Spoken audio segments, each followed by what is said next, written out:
When a tsunami strikes Oregon, the devastation won't stop at the coastline. In fact, experts warn the effects will ripple far beyond the beaches, raising serious questions about statewide preparedness. Are evacuation routes stable? Can inland communities handle a sudden influx of evacuees? And is the state doing enough now to prepare for a Cascadia-level disaster? Tonight, Spencer Sachs takes us from Salem to Sisters, where leaders say progress is being made, but the risks remain high.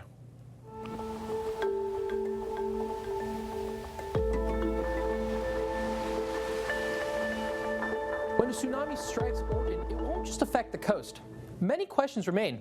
Is the state prepared? Are evacuation routes stable? And can Central Oregon handle the mass influx of people seeking safety? The answer to these questions lie in Salem. I think that Oregon is certainly not as well prepared as they could be. Here at the coast, we're taking steps now, and I think we're better prepared than most Oregonians, but across the state, I think people are not as prepared as they need to be. The first step in any evacuation is notification, getting the message out before the waves arrive. Lawmakers in Salem say they're taking action, but they also acknowledge a gap in preparedness. Representative Gomberg says when the Cascadia subduction zone earthquake hits, the impact west of the Cascades will be catastrophic. Our smartest earthquake experts are telling us that everything west of the Cascades is going to be toast. That's their phrasing, not mine.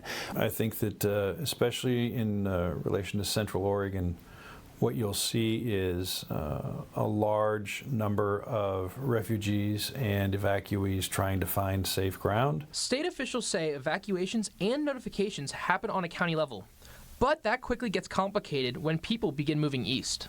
People will look for resources like food, water, fuel, and if the western side of the state of Oregon is heavily impacted, they will want to migrate to the eastern side or other areas where they can seek resources. Plans are made with the best case in mind, but emergency managers know disasters seldom follow the plan. We will have islands.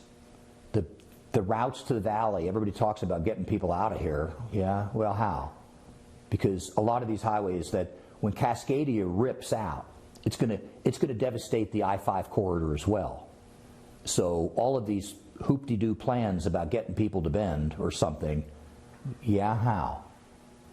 Because it's going to be awful for probably months. So if the coast is destroyed and I-5 is impassable, the eastern routes through the mountain passes will be Oregon's lifelines. There are four main ways to get from the western part of the state into Central Oregon. The northern route through the Dalles, the southern route along Highway 97 into Bend, the Santiam Pass from Salem through Sisters, and the southernmost route from Eugene through Lapine. Keeping those roads open will be critical for the Oregon Department of Transportation. Is really a guide for our crews and our inspectors so they know which routes to check first after a major disaster like an earthquake, because those routes have had the most resiliency work. And by that, I mean stabilizing slopes and stabilizing tunnels and bridges so that they're stronger in the event of a big earthquake. The first city many evacuees will reach after crossing the Santiam Pass is Sisters, a small community of just under 4,000 people. Have the potential to be a log jam here. You know, we have 3 state highways that congeal into one over Santiam Pass and then feed directly into Sisters before they can be kind of spread out to other communities. The mayor of Sisters says she's concerned about how long those highways can stay open after a major earthquake. However, I do have concerns of our ability of our passes and our highways from the valley, to withstand even a small amount of earthquake shaking. Doesn't take much for rocks to come down and block highways. Personally, really, curious of how much people would actually access and be able to use Santiam Pass, maybe in the beginning, to move over to Central Oregon. Mayor Letts says Sisters will likely be the first stop and maybe the first logjam for those escaping the coast. Really important for us to be prepared for some sort of influx of people. We know Sisters is a small city and we have limited resources.